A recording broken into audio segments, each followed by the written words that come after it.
After 25 years of unwavering loyalty, hard work, and dedication, I had given everything to my job. When I first started at the company, it felt like I had found my second home. I was young, eager, and driven. My boss, Mr. Carter, seemed like a mentor who truly valued my contributions. Over the years, I climbed up the ranks, building strong relationships with clients, ensuring their needs were met, and playing a pivotal role in the company's growth. For a long time, I had believed that loyalty and hard work would be recognized. I stayed late, came in early, and sacrificed countless hours away from my family for the company. I was proud of my work, and Mr. Carter always praised my commitment. It felt like a perfect partnership, but that was before everything changed. A few months ago, things started to feel different. Mr. Carter became distant, often leaving me out of important meetings and making decisions without consulting me. At first, I thought it was just a phase. Perhaps he was busy with bigger responsibilities, or maybe I had done something wrong. But as the weeks went by, it became increasingly clear that something was off.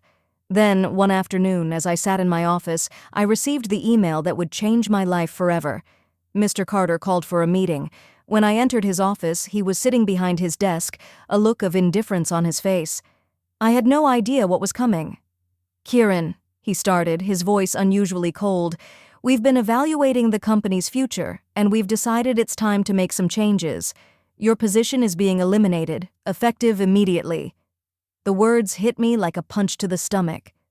I stared at him, trying to comprehend what he was saying. After 25 years of dedication, after everything I had done for this company, he was letting me go. Just like that. No warning, no explanation. I felt my face flush with disbelief and anger. "Mr. Carter," I said, trying to steady my voice, "I've worked here my entire career. I've helped build this company, and you're telling me it's over just like that?" He didn't even flinch. "I appreciate everything you've done, Kiran, but we've decided to move in a different direction. You'll receive your severance package in the next few days." I felt a wave of frustration wash over me.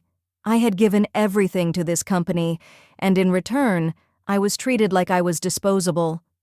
I had no idea what had happened to the man I had respected, the man who had once been a mentor.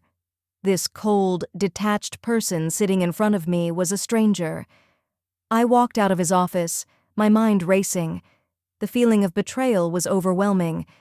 But little did Mr. Carter know, my departure was about to cause ripples that would soon shake his entire world.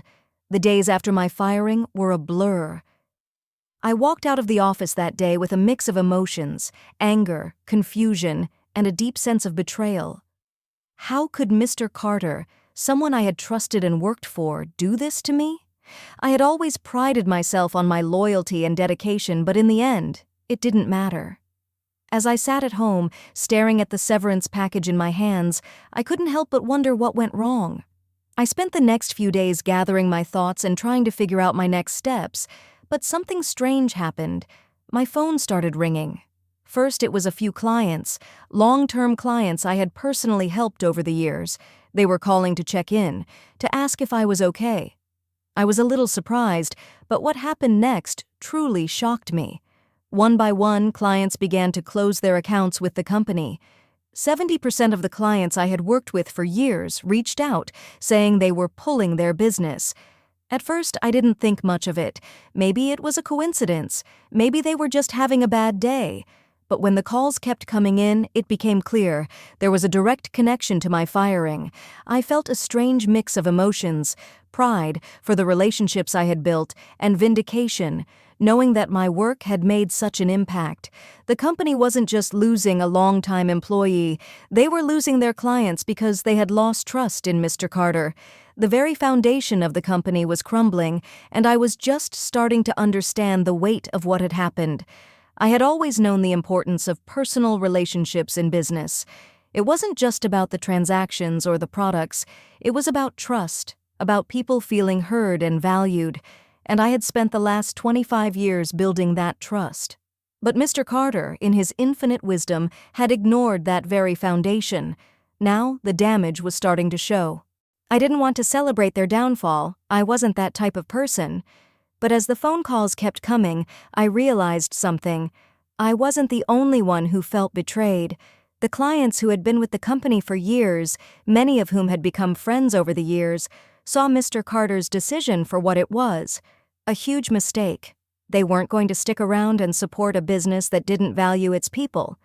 The sense of empowerment I felt was overwhelming. It was clear to me now that I had built something more lasting than a career. I had built trust, relationships, and a reputation that even Mr. Carter couldn't undermine. But this wasn't just about me. It was about a collective realization. Mr. Carter's greed and short-sightedness had finally caught up with him. As the days went by, the ripple effect of Mr. Carter's decision became more evident. The company's reputation started to take a hit, and it wasn't just the clients. Employees who had been loyal to Mr. Carter for years began to question their futures at the company. Whispers started circulating around the office about the way I was dismissed. People began to talk about how unfair it was, how someone who had given so much to the company was simply cast aside without explanation. But it wasn't just the clients who were pulling away. The media also caught wind of what had happened. Articles began to appear online, describing the high turnover and sudden loss of clients from the company. The story quickly gained traction, and within a week, the press was reporting on the scandal. The headlines weren't flattering. Veteran employee fired, clients flee in protest. I couldn't help but feel a sense of satisfaction. Mr. Carter had thought he could make a cold, calculated decision without realizing the consequences. He had underestimated the power of loyalty. It wasn't just a matter of business. It was a matter of respect, of knowing how to treat people who had supported you through thick and thin. I had always believed that if you treat your clients right, they'll stand by you. And now, Mr. Carter's actions were showing him the exact opposite. I decided to take action. I knew that I wasn't going to just sit back and let him walk away from this unscathed. I reached out to the clients who had contacted me, asking if they would be willing to speak out about the way Mr. Carter had treated me. To my surprise, many of them agreed. They were angry too, and they were ready to take a stand. Together, we started organizing a formal statement about the company's mismanagement. We weren't just protesting for me, but for the thousands of clients who had been left behind in the wake of Mr. Carter's decisions. As the pressure mounted, I could see Mr. Carter starting to crumble. He had once been a confident businessman, always appearing untouchable, but now he was dealing with a growing PR nightmare and a list of clients who had pulled their accounts. People who had once respected him were now speaking out about his lack of transparency, and I could feel the shift in power. The company wasn't just losing clients, it was losing trust in the marketplace, and trust was the one thing that couldn't be rebuilt overnight. I watched as everything he had built began to unravel. The stock prices of the company plummeted, and his top executives started to distance themselves from him. Mr. Carter had no idea what was coming. The chain of events he had set in motion by firing me after 25 years was far greater than he could have ever imagined. In the end, the clients who had left his company came together to form new partnerships. We didn't just sit back and wait for him to fix things. We took action, and we found new, more trustworthy businesses to work with. And while I may have been the one he fired, I knew that the real power was never in his hands. It was in the relationships I had built, in the trust I had earned, and in the people who saw through his mistakes. As the weeks passed, I watched as Mr. Carter's empire slowly crumbled under the weight of his own decisions. The media coverage didn't stop. If anything, it only intensified. The press continued to report on the increasing number of clients pulling their business from the company, and the once thriving office was now filled with a palpable tension. People were leaving, and whispers of a possible takeover swirled through the halls. The clients who had left were no longer quietly retreating. They were actively speaking out about their experiences with the company.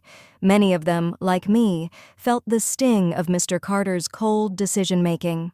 They had been loyal, trusting the company to deliver on its promises, only to see everything fall apart at the hands of a leader who had lost touch with what really mattered: people. I was in shock at how quickly everything had spiraled. I had always thought the company was built on solid ground, but it was clear that its foundation had been built on fragile promises. I had spent 25 years of my life supporting this company, working late nights, solving problems, and fostering relationships with clients who had become more like family to me than just customers. But Mr. Carter had treated me, and by extension many of them, like disposable assets. But this wasn't just about me anymore. It wasn't just about the personal betrayal I felt. It was about the collapse of trust within an entire business model. It was about the fact that people matter, and no business can thrive without understanding that simple truth. By the time Mr. Carter finally realized the full extent of the damage, it was too late. The company had hemorrhaged clients, and the stock price had dropped by over 50%. He started to reach out to me, trying to make amends, to somehow get me back to rebuild the trust he had broken. But my response was clear. It wasn't just about my return. The company had lost something much more significant: its reputation. I spoke to some of the remaining employees who were still hanging on in the company. They shared their frustrations with me about how they felt unsupported and ignored by Mr. Carter's leadership. They weren't just leaving because of the clients. They were leaving because they had seen firsthand how easily Mr. Carter had dismissed loyalty in favor of short-term gain. And once the workers began to leave, it was only a matter of time before the clients followed. One morning, I got a call from an old colleague who still worked there. His voice was shaken. "Kiran, the board is meeting today. There's talk of a buyout. Mr. Carter's days are numbered. The company is falling apart." It was strange to hear. I had been part of this world for so long, and now it was all coming to a crashing halt. But instead of feeling anger or bitterness, I felt a strange sense of closure.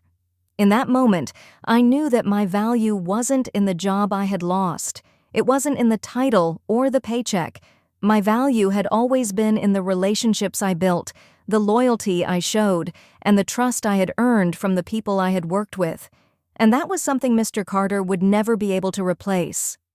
Months later, the company was sold off to a new firm. Mr. Carter had been ousted, and the clients who had once trusted him had long moved on. But for me, I had already moved on too. I had rebuilt my career, established my own business, and fostered relationships that weren't built on empty promises. What Mr. Carter didn't know when he fired me was that he wasn't just getting rid of an employee, he was getting rid of the lifeblood of the company. He had failed to see that the real success of any business wasn't in the product, the service, or the profits. It was in the people. And in the end, those people, the ones who had always been there, were the ones who had the power to bring him down. As I sit in my office now, watching my own business grow, I am reminded of the lesson that Mr. Carter taught me, albeit unintentionally. Loyalty, trust, and respect cannot be bought. They are earned, and when you lose them, you can't simply expect them to return. As the days turned into weeks, the situation only grew more intense. Mr. Carter, for all his arrogance and business acumen, had failed to recognize something crucial. He had lost not only employees, but the loyalty of the people who had helped the company rise to prominence.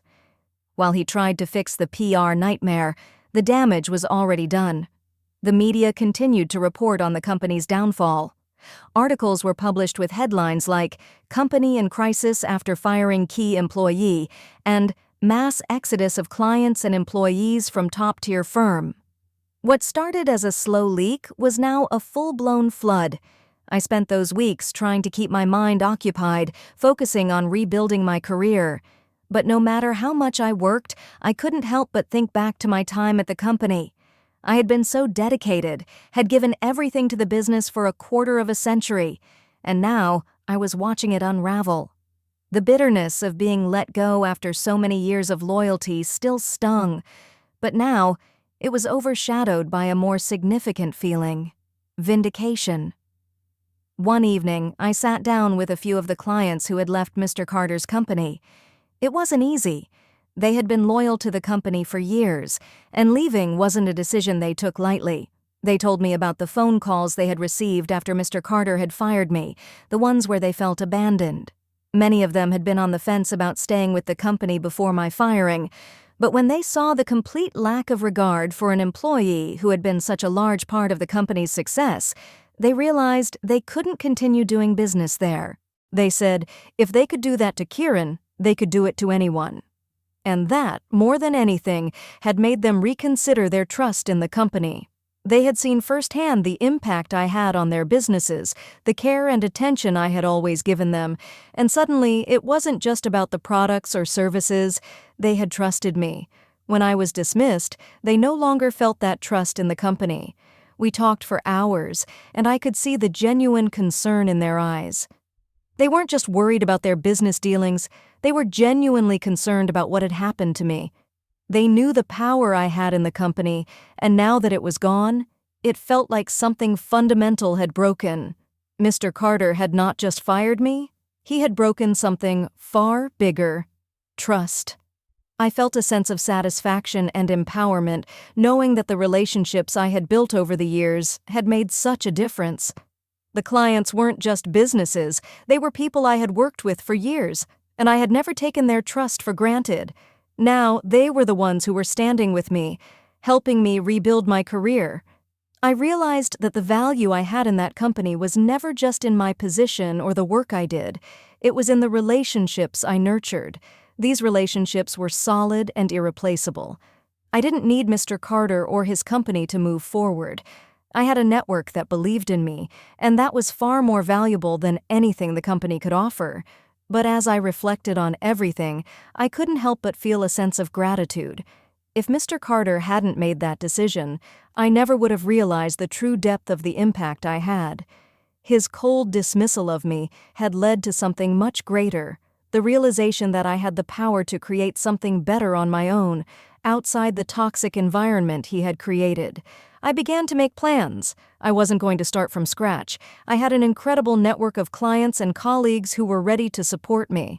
It was time to put everything I had learned to use in a way that was true to my values, not the values of a man who cared more about numbers than people. It wasn't just about starting a new business.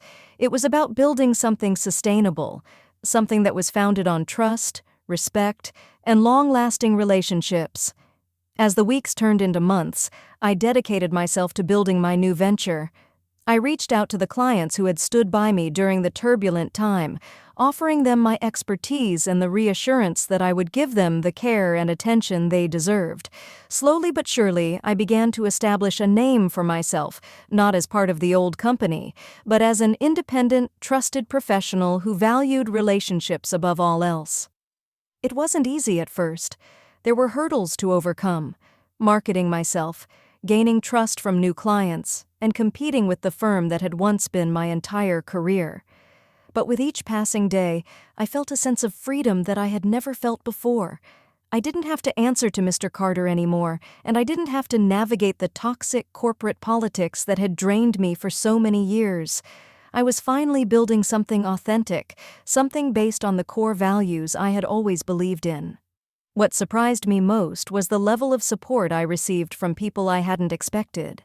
Former colleagues from the company, who had also been frustrated with the direction Mr. Carter was taking, began reaching out, asking how they could help. I wasn't just gaining clients, I was gaining a community of people who believed in what I was doing. They were eager to work with me, to be part of something that wasn't just about profits but about real, meaningful connections. The most significant moment came when I received a call from a former client who had been with Mr. Carter's company for nearly a decade. He told me, "Kiran, we've been watching the changes happening at your old company, and we realized we don't want to be part of a company that doesn't appreciate its people. We're ready to work with you, on your terms." It was the moment I had been waiting for, the validation I had longed for, not from the corporate world or from Mr. Carter, but from the very people who had helped shape my career.